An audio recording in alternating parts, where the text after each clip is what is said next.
Hello guys, सुप्रभात, नमस्कार, आदाब। इसी के साथ शुरुआत करते हैं आज के सेशन की। और हम बात कर रहे हैं दोस्तों मनोविज्ञान एवं बाल विकास के बारे में। टॉप 1500 प्रश्नों के बारे में अध्ययन। और आज का जो क्वेश्चन ऑफ द डे रहेगा दोस्तों वो रहेगा, बुद्धि लब्धि संप्रत्यय विकसित किया था कैटल ने, टर्मन ने, बिने ने या फिर रिड ने। राइट आंसर के बारे में बात करेंगे नेक्स्ट। इसी के साथ शुरुआत करते हैं आज के सेशन की। शिक्षार्थियों में बहुत विभिन्नताएं होती हैं, इनमें से कितने या फिर किसके या फिर कितने के लिए शिक्षक को संवेदनशील होना चाहिए, ये आवश्यक है। संज्ञानात्मक क्षमताओं को सीखने के स्तरों पर आधारित भिन्नताएं। इसी के साथ भाषा, जाति, लिंग, धर्म, समुदाय की विविधता पर आधारित भिन्नताएं। नीचे दिए गए कूट के आधार पर उत्तर का चयन कीजिए। तो दोनों जो ऑप्शन दे रखे हैं उनके आधार पर हमें कूट का चयन करना है। केवल एक, न तो एक और न ही दो, केवल दो, एक और दो, दोनों। तो राइट आंसर की बात करें ऑप्शन नंबर डी रहेगा, एक और दो, दोनों, यानी दोनों ही जो पॉइंट दे रखे हैं। ये शिक्षार्थी में बहुत भिन्नताएं होती हैं। इनमें शिक्षक को संवेदनशील होना चाहिए। संज्ञानात्मक क्षमताओं और सीखने के स्तरों पर आधारित भिन्नताओं के आधार पर, भाषा, जाति, लिंग, धर्म, समुदाय की विविधता पर आधारित भिन्नताओं, इन पर संवेदनशील होना चाहिए किसको? शिक्षक को। तो ऑप्शन नंबर यहाँ पर डी करेक्ट रहेगा। इसी के साथ बात करें, अगला हमारा क्वेश्चन रहेगा कि विशेष रूप से जरूरतमंद बच्चों को शिक्षा प्रबंध होनी चाहिए। तो दोस्तों, जरूरतमंद बच्चों के लिए शिक्षा प्रबंध होना चाहिए। दूसरे सामान्य बच्चों के साथ विशेष विद्यालयों में विशेष बच्चे के लिए विकसित विधियों द्वारा, विशेष विद्यालयों में विशेष शिक्षकों द्वारा। राइट आंसर रहेगा ऑप्शन नंबर ए। जो जरूरतमंद बच्चे होते हैं उनको दूसरे के सामान्य बच्चों के साथ शिक्षा होनी चाहिए। मतलब शिक्षा जो है ये समान भाव से दी जानी चाहिए जो जरूरतमंद है और जिनको शिक्षा की आवश्यकता है। इसी के साथ बात करें, अगला हमारा क्वेश्चन रहेगा, प्रभावी और स्थायी शिक्षा ग्रहण करने के लिए विद्यार्थी के पास होना चाहिए केवल शिक्षा प्राप्त करने के अवसर, योग्यता, अभिप्रेरणा का वांछित स्तर, केवल उपयुक्त बौद्धिक स्तर, केवल सीखने की योग्यता। तो दोस्तों, प्रभावी और स्थायी शिक्षा ग्रहण करने के लिए विद्यार्थी के पास क्या होना चाहिए?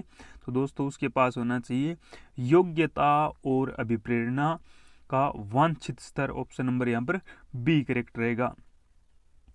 अगला हमारा क्वेश्चन है कि क्रियात्मक अनुसंधानकर्ता के लिए आवश्यक होता है विषय का स्वामित्व होना, समस्या का बोध होना, समस्या से संबंधित होना, अपेक्षित शैक्षिक योग्यता होना।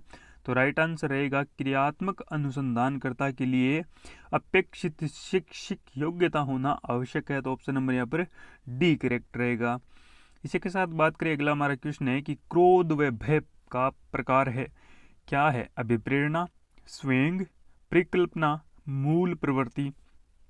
क्रोध और भय जो है ये स्वयं के प्रकार है। ऑप्शन नंबर यहाँ पर बी करेक्ट रहेगा।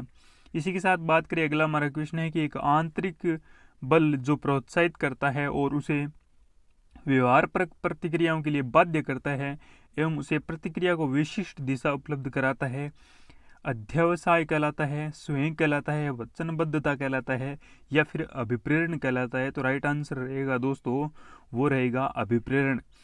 क्या होता है अभिप्रेरण? एक आंतरिक बल जो प्रोत्साहित करता है और व्यवहार प्रतिक्रिया के लिए बाध्य करता है एवं उसे प्रतिक्रिया को विशिष्ट दिशा उपलब्ध करवाता है, तो वो होता है अभिप्रेरण। ऑप्शन नंबर यहाँ पर डी करेक्ट रहेगा।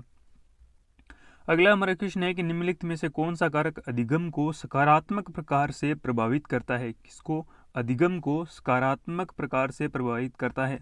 सहपाठियों से प्रतियोगिता, अर्थपूर्ण संबंध, माता पिता की ओर से दबाव, अनुत्तीर्ण हो जाने का भय। तो राइट आंसर रहेगा अर्थपूर्ण जो संबंध होते हैं यहाँ पर करेक्ट आंसर रहेगा, जो कि अधिगम को सकारात्मक प्रकार से प्रभावित करते हैं।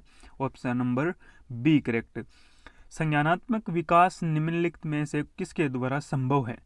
प्रासंगिक और हर संभव रूप से सुनियोजित परीक्षाओं का आयोजन करके, पारंपरिक तरीकों से सुदृढ़ करने वाली गतिविधियों का प्रस्तुत करके, या फिर ऑप्शन नंबर सी रहेगा एक समृद्ध और विविध वातावरण प्रदान करके, सहयोगात्मक की अपेक्षा व्यक्तिगत गतिविधियों पर अधिक ध्यान केंद्रित करके। तो right answer option number C रहेगा। एक समृद्ध और विविध वातावरण प्रदान करके क्या किया जा सकता है, संज्ञानात्मक जो विकास होता है ये किया जा सकता है।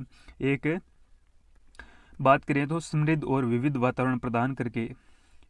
इसी के साथ अगला हमारा क्वेश्चन है कि निम्न में से कौन सी डिक्लेसिया की विशेषता नहीं है पूछा गया।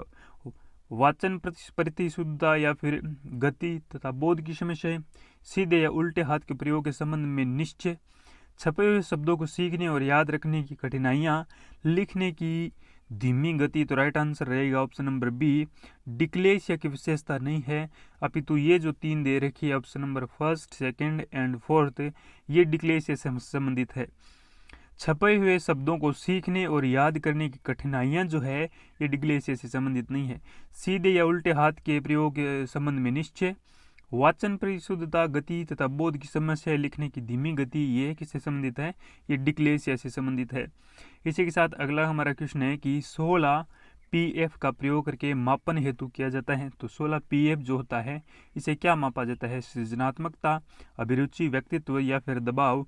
राइट आंसर की बात करें तो इसे व्यक्तित्व मापा जाता है। किसी भी व्यक्ति का जो करेक्टर होता है, व्यक्तित्व होता है, उसको मापने के लिए किसका 16 पीएफ का उपयोग किया जाता है। इसी के साथ बात करें अगला हमारा क्वेश्चन है कि निम्नलिखित में से कौन सा भूलने का कारण नहीं है। मानसिक द्वंद्व भूलने का कारण होता है। पुनरावृत्ति का अभाव, बार बार उसी चीज का स्मरण नहीं करते हैं, ये भूलने का कारण है। सीखने की मात्रा भी कारण है। शिक्षक की योग्यता, तो दोस्तों भूलने का कारण शिक्षक की योग्यता से कोई प्रभावित नहीं होता। ऑप्शन नंबर यहाँ पर डी करेक्ट रहेगा। इसी के साथ बात करें बुद्धि लब्धि का संप्रत्यय विकसित किया था, कैटल ने, टर्मन ने, बिने ने या फिर रीड ने। तो दोस्तों इस क्वेश्चन का राइट आंसर रहेगा बुद्धि लब्धि का संप्रत्यय टर्मन ने पेश किया था। ऑप्शन नंबर यहाँ पर बी करेक्ट रहेगा, इनके द्वारा यह विकसित किया गया था। ग्रंथियों के आधार पर व्यक्तित्व के विभिन्न प्रकारों की चर्चा किसने की थी, क्रेसमर ने, युंग ने, कैनन ने या फिर स्प्रेंजर ने।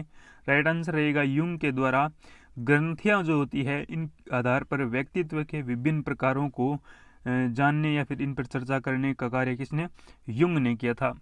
इसी के साथ बात करें अगला हमारा क्वेश्चन रहेगा कि प्राय लड़कियां गणित में कमजोर होती है, यह अनुसंधान आधारित धारणा है, लैंगिक पूर्वाग्रह पर आधारित धारणा है, सत्य धारणा है, उपयुक्त सभी। तो दोस्तों ये लैंगिक पूर्वाग्रह जो होता है उस पर आधारित धारणा है कि प्राय लड़कियां गणित में कमजोर होती है। ऑप्शन नंबर यहाँ पर बी करेक्ट रहेगा। इसी के साथ बात करें अगला हमारा क्वेश्चन है कि निम्नलिखित में से कौन सा क्रिया प्रस्तुत अनुबंधन के मूल गंतव्य का वर्णन करता है। उपयुक्त परिस्थितियों में कोई प्राणी कोई भी अनुक्रिया करना सीख सकता है, यानी परिस्थिति के आधार पर अनुक्रिया करना सीखता है। प्राणी अनुक्रियाओं को निर्गत करना सीख लेते हैं जो उनके लिए अधिकतम लाभकारक हो। व्यवहारों तथा रूपांकन के उनके परिणामों द्वारा होता है। व्यक्ति केवल तभी सीखता है जब वे सीखना चाहते हैं। तो दोस्तों यहाँ पर राइट आंसर की बात करें तो ऑप्शन नंबर रहेगा बी नंबर ऑप्शन करेक्ट रहेगा कि क्रिया प्रस्तुत अनुबंधन के मूल गंतव्य का वर्णन करता है। तो क्रिया प्रस्तुत जो अनुबंधन होता है उसके मूल जो गंतव्य होता है उसको कौन वर्णन करता है, प्राणी उन अनुक्रियाओं में निर्गत करना सीख लेते हैं जो उनके लिए अधिकतम लाभकारक हो। ऑप्शन नंबर बी करेक्ट रहेगा। कोई भी प्रायोगिक संक्रिया जिससे किसी भी प्रतिक्रिया के घटित होने की संभाव्यता बढ़ जाती है को कहते हैं प्रबल, संकेत, आवश्यकता या फिर प्रणोदन। यहाँ पर राइट आंसर रहेगा प्रबलन। प्रबलन जो है कोई भी प्रायोगिक संक्रिया होती है जिसमें किसी भी प्रतिक्रिया को घटित होने की संभावनाएं बढ़ जाती है तो उसे प्रबलन कहते हैं। ऑप्शन नंबर यहाँ पर बी करेक्ट रहेगा। विशेष रूप से प्राथमिक स्तर पर विद्यार्थी की सीखने संबंधी समस्याओं को संबोधित करने का सबसे बेहतर तरीका है किस क्षेत्र में, प्राथमिक सेक्टर जो होता है। एक क्षमता के अनुरूप विभिन्न शिक्षण पद्धतियों का प्रयोग करके ये भी हो सकता है। महंगी और चमकदार सहायक सामग्रियों का प्रयोग करके, नहीं ये कारण नहीं हो सकता। सरल और रोचक सहायक सामग्रियों का प्रयोग करके, कहानी कथन पद्धति का प्रयोग करके, तो यहाँ पर right answer option number A रहेगा। जब कोई प्राथमिक स्तर का बच्चा या फिर विद्यार्थी सीखने संबंधित समस्याओं को संबोधित करता है तो उससे सबसे बेहतर तरीका है कि उसकी अक्षमता के अनुरूप विभिन्न शिक्षण पद्धतियों का प्रयोग करना चाहिए। ऑप्शन नंबर यहाँ पर ए करेक्ट रहेगा। इसी के साथ बात करें, अगला हमारा क्वेश्चन है कि शिशु का अधिकांश व्यवहार आधारित होता है मूल प्रवृत्ति पर, नैतिकता पर, वास्तविकता पर या फिर ध्यान पर। तो शिशु का जो अधिकांश व्यवहार होता है ये मूल प्रवृत्ति पर होता है। इस प्रकार ऑप्शन नंबर यहाँ पर ए करेक्ट रहेगा। अभिप्रेरणा के स्रोत कौन कौन से हैं? आवश्यकता, इसी के साथ चालक, प्रेरक या फिर इच्छा। ये दोस्तों यहाँ पर इच्छा वर्ड लिखा है, इच्छा। तो अभिप्रेरणा के स्रोत यहाँ पर राइट आंसर रहेगा आवश्यकता। ऑप्शन नंबर ए करेक्ट रहेगा। इसी के साथ बात करें, अगला हमारा क्वेश्चन है कि निम्नलिखित में से कौन सा युग्म सही नहीं है? सीखने का उद्दीप अनुक्रिया सिद्धांत थॉर्नडाइक का है, सीखने का क्रिया प्रस्तुत अनुबंधन सिद्धांत स्किनर का है, सीखने का क्लासिकल सिद्धांत पावलोव का है, सीखने का समग्र सिद्धांत हल का है। राइट आंसर की बात करें तो ऑप्शन नंबर यहाँ पर राइट आंसर नहीं दे रखा है दोस्तों। यहाँ पर क्यों नहीं दे रखा है? क्योंकि आज का ये जो 470 नंबर जो क्वेश्चन है इसको आपको कमेंट बॉक्स में लिखना है, क्योंकि एग्ज़ाम अभी नज़दीक है। तो आपको ये भी पता होना चाहिए इनमें से कौन सा कथन गलत है। सीखने का उद्दीपक अनुप्रक्रिया सिद्धांत थॉर्नडाइक का है, या फिर सीखने का क्रिया प्रस्तुत अनुबंधन सिद्धांत स्किनर का है, या फिर सीखने का क्लासिकल सिद्धांत पावलोव का है, या फिर सीखने का समग्र सिद्धांत हल का है। तो इनमें से कौन सा कथन गलत है ये लिखना है आपको कमेंट बॉक्स में। लिखना बिल्कुल ना भूलें। अगर आप नहीं लिख पाए तो नेक्स्ट वीडियो में आपको इस क्वेश्चन का आंसर मिल जाएगा। मानसिक परिपक्वता की ऊंचाइयों को छूने के लिए प्रयत्न रहना संबंधित है। तो यहाँ पर राइट आंसर की बात करें किशोरावस्था, प्रौढ़ावस्था, पूर्व बाल्यावस्था, उत्तर बाल्यावस्था। तो राइट आंसर की बात करें तो सीखने का समग्र सिद्धांत हल। यहाँ पर डी नंबर ऑप्शन है, यहाँ पर ऑप्शनों का फेरबदल हो गया है। इस क्वेश्चन का आंसर मिलेगा नेक्स्ट वीडियो में। इसी के साथ पिछले जो क्वेश्चन था उसमें सीखने का जो समग्र सिद्धांत है ये हल का नहीं है, जो कि गलत कथन है। इसी के साथ अगर ये इस क्वेश्चन का आंसर आपको भली भांति आता है तो आप कमेंट बॉक्स में ज़रूर लिखें। नेक्स्ट बात करते हैं, बाल मनोविज्ञान के आधार पर कौन सा कथन सर्वोत्तम है? सारे बच्चे एक जैसे होते हैं, कुछ बच्चे एक जैसे होते हैं, कुछ बच्चे विशिष्ट होते हैं, प्रत्येक बच्चा विशिष्ट होता है। तो राइट आंसर की बात करें तो प्रत्येक बच्चा विशिष्ट होता है। किसके आधार पर? बाल मनोविज्ञान के आधार पर। चिंतन प्रारंभ होने के लिए आवश्यक है, चिंतन प्रारंभ होने के लिए क्या आवश्यक है? पूरा अनुभव, भाषा, तर्क या फिर समस्या। तो चिंतन के लिए क्या आवश्यक होता है? समस्या। ऑप्शन नंबर डी करेक्ट रहेगा। मनुष्य आयु का प्रत्यय दिया था बिने साइमन ने, स्टर्न ने, टर्मन ने या फिर सिरिल बर्ट ने। तो राइट आंसर रहेगा बिने साइमन ने मनुष्य आयु का प्रत्यय दिया था। तो ऑप्शन नंबर यहाँ पर ए करेक्ट रहेगा। नेक्स्ट बात करें, उपलब्धि अभिप्रेरणा है चुनौतीपूर्ण कार्यों को बने रहने की प्रवृत्ति, या फिर असफलता से बचने की प्रवृत्ति, सफलता और असफलता को समान रूप से स्वीकार करने की प्रवृत्ति, आवेग में आकर काम करने की प्रवृत्ति। तो राइट आंसर रहेगा ऑप्शन नंबर ए चुनौतीपूर्ण कार्यों में बने रहने की प्रवृत्ति। ऑप्शन नंबर ए करेक्ट रहेगा, जो कि उपलब्धि अभिप्रेरणा से संबंधित है। कद, हड्डियों का ढांचा, बाल, नाक और आंखों का रंग आदि शारीरिक विशेषताएं प्राथमिक विशेषताएं, द्वितीय विशेषताएं, वंशानुगत विशेषताएं या फिर अवंशानुगत विशेषताएं। तो ये दोस्तों सभी जो है ये वंशानुगत अनुगत जो विशेषताएं होती है ये विशेषताएं हैं। मनुष्य जीवन का आरंभ मूलतः घटित है 2 कोष में, केवल 1 कोष में, कई कोष में या फिर कोई कोष नहीं। केवल 1 कोष में आधारित है किसका? मनुष्य का जीवन। ऑप्शन नंबर बी करेक्ट रहेगा। शिक्षण प्रक्रिया में विद्यार्थी है आश्रित चर, स्वतंत्र चर, मध्यस्थ चर या फिर इनमें से कोई नहीं। तो शिक्षण जो है प्रक्रिया में विद्यार्थी जो है ये आश्रित चर है, क्योंकि विद्यार्थी किसी न किसी रूप में आश्रित रहता है किस पर? शिक्षक पर।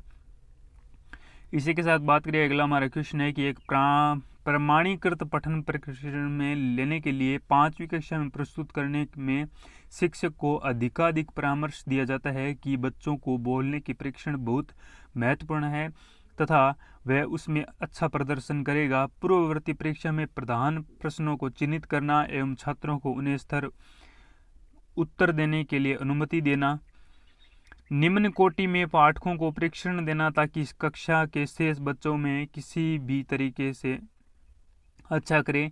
परीक्षण में आने वाले समान प्रकार के प्रश्नों के उत्तर देने के लिए छात्रों को अभ्यास कराना।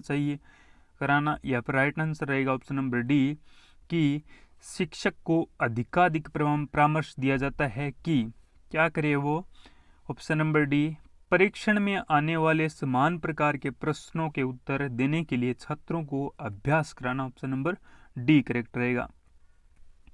इसी के साथ आप देखते हैं कि एक छात्र बुद्धिमान है, आप उसके साथ संतुष्ट रहेंगे, उसके साथ उसके अतिरिक्त गृह कार्य नहीं देंगे, वह जैसे अधिक प्रगति कर सके उस तरह उसे अनुप्रेरित करेंगे, उसके अभिभावकों को सूचित करें कि वह बुद्धिमान है। तो option number D C correct रहेगा। वह जैसे अधिक प्रगति कर सके उसे उस तरह के अनुप्रेरित करे। ऑप्शन नंबर सी करेक्ट रहेगा।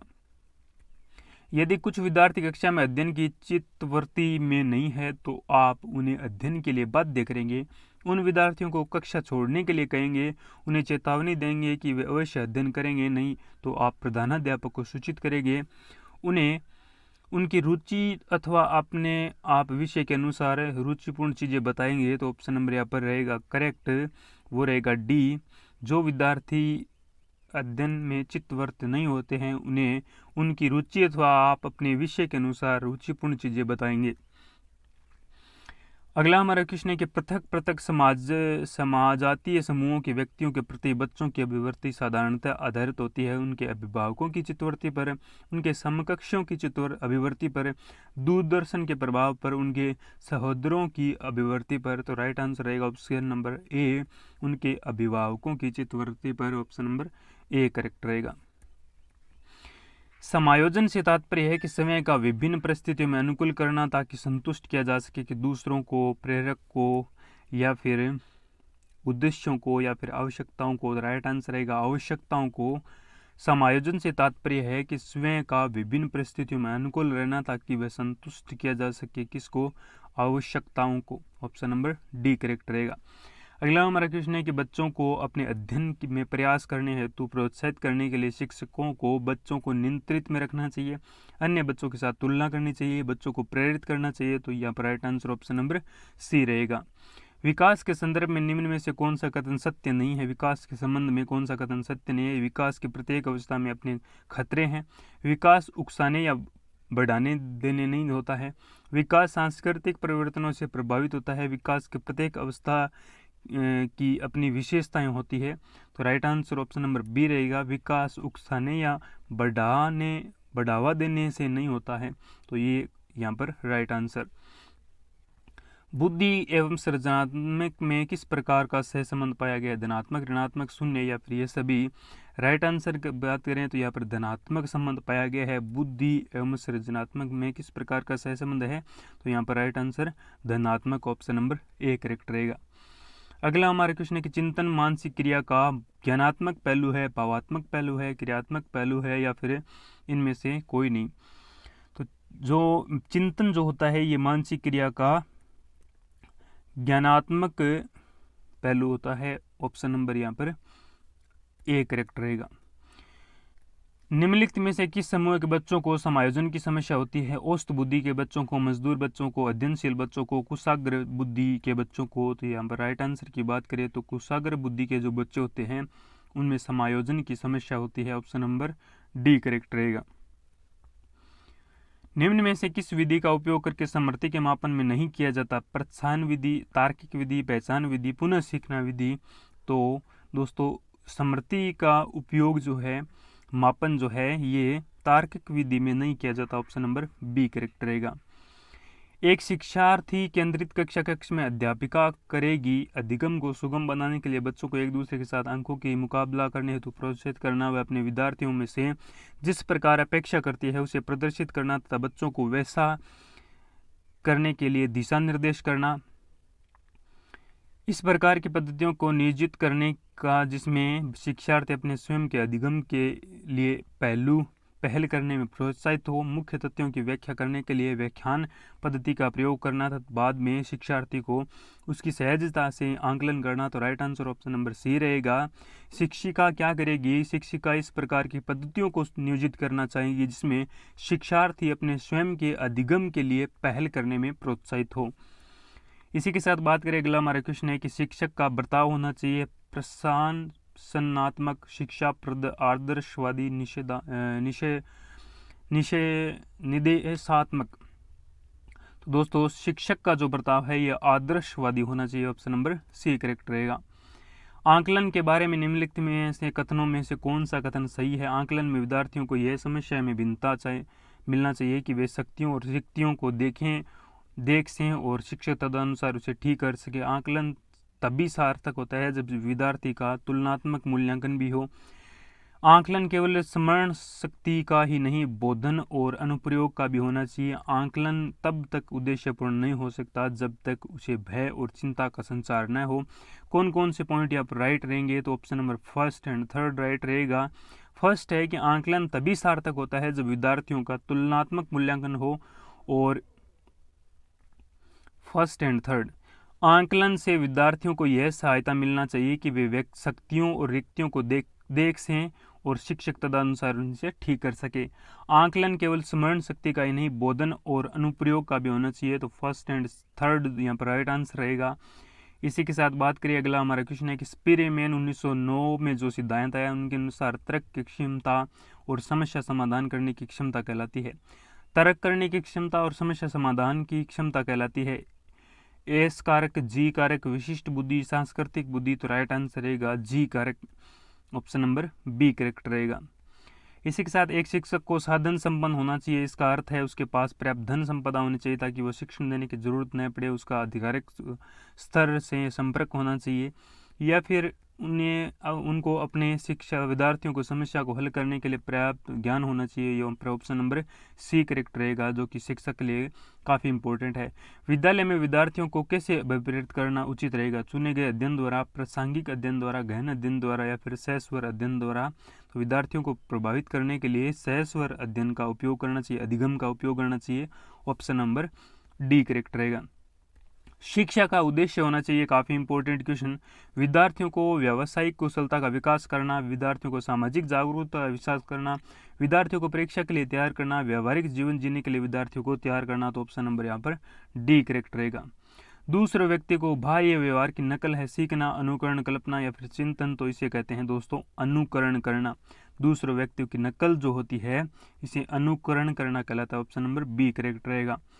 निम्नलिखित में से कौन सा एक उदाहरण भाषिक बुद्धि वाले व्यक्तियों को दर्शाता है? शब्दों का अर्थ और क्रम तथा भाषा की विविध प्रयोगों के प्रति संवेदनशीलता, तर्क की दीर्घ श्रृंखलाओं को संभाल सकने की योग्यता, स्वर, राग और सुर के प्रति संवेदनशीलता, ध्यान देने और दूसरों में अंतर रख सकने की योग्यता। तो यहाँ पर ऑप्शन नंबर फर्स्ट करेक्ट रहेगा कि भाषिक बुद्धि वाले व्यक्तियों को दर्शाता है। तो शब्दों के अर्थ और क्रम तथा भाषा की विविध जो प्रयोग होते हैं उनके प्रति संवेदनशीलता। ऑप्शन नंबर यहाँ पर ए करेक्ट रहेगा। बालकों के सीखने में प्रेरणा को किस रूप में उपयोगी माना जाएगा? बालक के व्यक्तित्व के आधार पर पुरस्कार एवं दंड, प्रशंसा एवं भर्त्सना उपयुक्त सभी। तो right answer option number D रहेगा। विद्यार्थियों की अभिवृद्धि में परिवर्तन के लिए इनमें से किस विधि का प्रयोग अध्यापकों को नहीं करना चाहिए? दबाव से किसी बात पर विचार करने का राजी करना, किसी विचार को दोहराना तथा दृढ़तापूर्वक व्यवहार करना, किसी प्रासंगिक कार्य व्यक्ति द्वारा समर्थन और स्वीकृति, संदेश के साथ साहचर्य संबंध स्थापित करना। तो ऑप्शन नंबर ए करेक्ट रहेगा। विद्यार्थियों की अभिवृद्धि में परिवर्तन के लिए किस विधि का प्रयोग अध्यापक को नहीं करना चाहिए? दबाव से किसी बात या विचार के लिए राजी करना। तो ऑप्शन नंबर यहाँ पर ए करेक्ट रहेगा। 500 प्रश्नों पर अध्ययन कर लिया है। वीडियो कैसा लगा? वीडियो पसंद आया तो लाइक करें, अपने दोस्तों के साथ शेयर करें, और इसी के साथ मनोविज्ञान से संबंधित विभिन्न वीडियो जो अपलोड किए जा चुके हैं, अब तक 9 वीडियो अपलोड किए जा चुके हैं। आज का वीडियो काफ़ी इंपॉर्टेंट। इसी के साथ आज का सेशन यही समाप्त करते हैं। Thank you, have a nice day.